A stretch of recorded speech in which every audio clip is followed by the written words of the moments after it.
Hello guys, Sowerz here again, and I'm going to talk about EGL7 mainly in this commentary, because obviously it's coming up this weekend, and I wanted to just do a quick commentary summarising what I'm expecting from the event, things like that really, and just a few topics that people wanted me to discuss. But just before I get on with that, I'm just going to talk about the montage, because I do keep getting asked, when's it getting released, things like that. And obviously, most of you will probably have seen the teaser on our channel. If you haven't, then just click the channel page, you'll see it on there. And that was basically just to announce that it's actually being released, the dual charge that me and Luke do, usually for each COD. It wasn't anything that was meant to be too long, it was just like a bit of a notice really. So yeah, that should be out roughly about a week's time after EGL, within the week after EGL we're hoping. It's pretty much done now. I mean, Luke's been working on it for a while since he's finished uni this year. But yeah, really excited to release that to you guys. I'm really excited to see what you guys think to it. But yeah, can't wait to get that sorted and done so you guys can see it. But I'm going to get on with EGL, talking about that now. And obviously it's back in Blackpool again at the Norbreck Castle, which is where I stayed last time actually, because it is a hotel. So that's probably one of the bigger bonuses of this event, like I said in the last time, is the fact that the actual event is a hotel. So a lot of the players and teams stay there.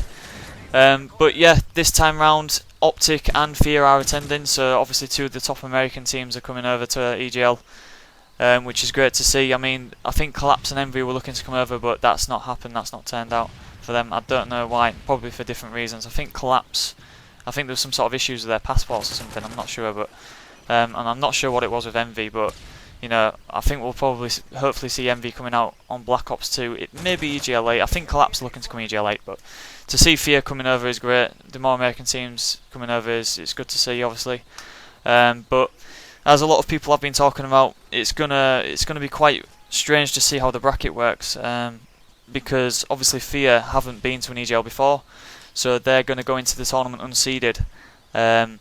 I mean, there's been quite a few changes in the seeds recently, because as most of you might know, Hammers is not going with TCM because he's ill and he's in hospital. So basically they're having to use another player. I'm not sure who that is, I don't know. So yeah, I don't know who they're going to be taking, but I'm assuming they won't have a seed because as much as it's unfortunate for them that Hammers has fallen ill, the rules state that I think the roster lock was on Sunday.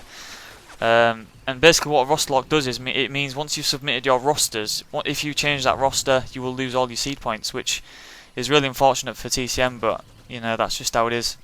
And I'm not sure who they'll pick up, and I'm not sure what they'll be expecting from the event, but as far as I see it, I think for them it is kind of a bad situation for them to be in, because I think Hammers is probably their most defensive player, so it's quite I don't know how to put it really. It's not risky for them to go, but they're going to have to try and get somebody who's either plays like him, or if they don't get somebody who plays like him, they're going to have to completely change the play style. And there's a couple of days for them to practice. So with them going in unseeded and having to use a pickup, it's kind of really ruined their tournament. But that's just how it is.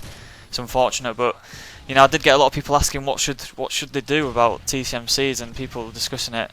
At the end of the day, they've got to make an example, even if the situation they're in was unavoidable. EGL have got to lay down the law and make sure to stick to it, really, because in the future we don't want people making up excuses for the roster changes. Not saying that TCM are, it's clearly clearly Hammers is ill, because I've heard about it anyway. So, but I'm just saying for the future, EGL need to make sure that they stick by the rules, so that teams don't try and find ways around it in the future. But yeah, that TCM seed, I'm guessing they'll be unseeded, and Fear will most likely be unseeded as well, as far as I'm aware. And what they usually do with the bracket is they'll have the seeded teams, which I'll talk about the seeds in a minute, as far as I can see them laying out. But what they'll do is they'll get the teams and the seeds put into a bracket system, and it will be randomised. So all the unseeded teams will be randomised into the bracket. And as you'll see a lot of top players talking about, it could really ruin the tournament for some players, because Fear are unseeded. Fear are one of the favourites to take the event. Optic and Fear are clearly favourites. I mean, if anybody says any of the European teams, even if they say they're expecting us to win, it's definitely a risk to try and say a European team is going to win, because the Americans look so strong and well polished compared to European teams in the past events and from what we've seen online as well. But yeah, Fear are going to be going in unseeded, so a top European team could get them in the first round we could get them in the first round. Any team could. I've not had luck in the past with things like that, but I'm not going to talk about that now. But you know, teams can get unlucky with those situations. Some teams could get an easy bracket, some could get a ridiculously hard one. That's just how it is. But that's the thing when teams are unseeded, it really can ruin the tournament. I think TCM, I don't know how it's going to go for them. It depends who they pick up, but I think if a team gets Fear, they're really going to struggle, because if they do get knocked down to the loser bracket to Fear early on, it could ruin their tournament. But we'll have to see how that goes. Maybe Optic will get in first round, who knows? That would be a bit strange if they did, but I guess we'll see on the day. I don't think anybody will know the bracket until the actual day. I think that's when they're going to do it. But yeah, so as far as I see it now, the seeds here, if you work them out with the teams that have been submitted and the absence of obviously TCM and Fear, first seed will be Optic, who have got the exact same lineup. They've all got the top seed, the maximum seed you can get, so they're clearly first seed. SK Dominance, they've basically got Josh instead of Mac this event, so they've only lost a few seed points from that, and that's why they come in at second. Third seed would be my team, which will come in just above Dignitas in fourth. So us and Dignitas were meant to play each other in the quarterfinals, but now TCM have dropped out. We are looking set to play Apex Knockout. But anyway, Dignitas will be playing 4 Kings in the quarterfinals. Because 4 Kings are 5th seed now. 6th seed, Apex Knockout, that's why we'll play them, because we're 3rd seed. So we'll end up meeting in the quarters if everything goes to, you know, normal, like you'd assume. Freako Yin, which is Fizz, Luke, Bader, and Amaze, I think, is their team. They're coming in at 7th seed. Then Link Gaming is my brother's team. They'll be 8th seed, I think. So that's roughly what the seeds will be like. I know for the top 4 or 5, that's pretty much what it'll be. But that's assuming, obviously, Fear and TCM don't really mess up the way that it... Well, we're assuming that Fear will most likely beat one of the lower teams there. And it will completely change the bracket in some ways, like for certain teams. But I guess we'll see where they get put into. I mean, if those two teams do play top teams early on, it could change the shape of the bracket. It could not. But for us, our run, if it goes like normal, we'll have Apex Knockout in the quarterfinals, and then SK Dominance in the semi. That's obviously assuming, like I say, we don't get Fear or TCM in the way of those matches along the way. But yeah, overall, I think competition-wise, this event is stronger than the last EGL. I think the last EGL had a lot more teams that could have won it. I think this event, it's a lot more clearer that there's a top 4 teams that really are going to win it. There's a good 4 teams that are going to win it. But I think the last event, people had a lot more of an open mind as to who would win the tournament. But I think this event, the quality of the teams has gone up another level, especially with Optic coming over the last event. I think it's opened the eyes of every team, like I said in the commentary after EGL, and everybody's definitely worked on the teamwork side of things rather than, you know, just playing for themselves. And I think the European teams have got a much better chance of beating the Americans this time around. They really do. That includes every team really, mainly the top teams, because most of the top teams have kind of been a bit more solid with the rosters. Mainly us and SK really have been stuck to our rosters pretty strong really. But yeah, I think overall Optic and Fear are the favourites, but I think there's a much better chance that European teams can beat them this event round than EGL5.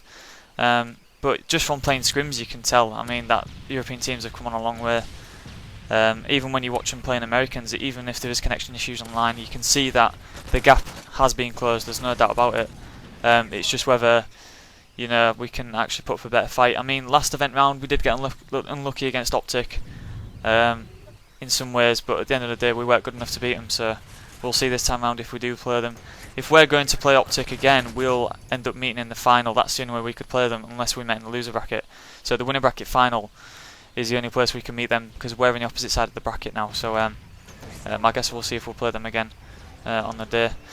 But overall, I mean, EGL5 had its issues with the connection and things like that. I don't know if that's put teams off or anything, but it seems like there's not as many interested teams. There's still a hell load of teams, don't get me wrong, you know, interested, and we're hoping we can get over 100 teams. I reckon we'll get over 90 on a day, but if we get over 100 teams, that would be great. But overall, the last event, yeah, it didn't run to schedule too well because of the issues that they had. But this time around they're using LAN lobbies for Modern Warfare 3, so that means that obviously there's no internet issues, they can just get straight on with the game. But I just want to say to anybody that's coming out, don't forget to put your gamer tags on your USB sticks, because that's what you're going to be needing to play on the LAN lobbies. I don't know why that is. I think it's to do with them not having to update the consoles. That way you've got all the updates on your gamer tag. Something like that it might be, but yeah, don't forget to bring your USB stick. They're not going to accept hard drives. In fact, it might be to do with the hard drive, that they were losing hard drives or something. But anyway, make sure you bring a USB stick with your gamer tag on, and you'll be okay to play then. But yeah, if we can get over 100 teams, that'd be great. LAN lobbies are really going to help this event run a lot smoother than last time. There's no doubt about that. So I'm really looking forward to it overall. It'd be good to meet the FIA team, because I've not met them before or really spoke to them much. Good to see Optic again as well, and obviously all the European teams. But hopefully a few of you guys might be coming to your first LAN event, and if you see us around there, just make sure you say hi or whatever. And maybe some of you that were there last event as well. I'm pretty sure it will be a lot better this time round. EGL will have learned from the mistakes, and yeah, I'm assuming it will be a lot better. But yeah, just quickly I'll say I didn't do a Q&A in this one because I just wanted to talk a bit about EGL. So after EGL I will do the questions that I got sent and DM'd and things like that in the next one. But yeah, make sure you follow me on Twitter, guys, on @Sowerz. I'll be updating from the event all the time. We'll be taking pictures and tweeting the scores out, things like that. I do it for most events, so yeah, make sure you follow me on there if you want to see them. Right, thanks for listening, guys, and if I don't see you at EGL, I will see you in the next commentary. Thanks for listening. Please drop it a like if you enjoyed it as well. Cheers.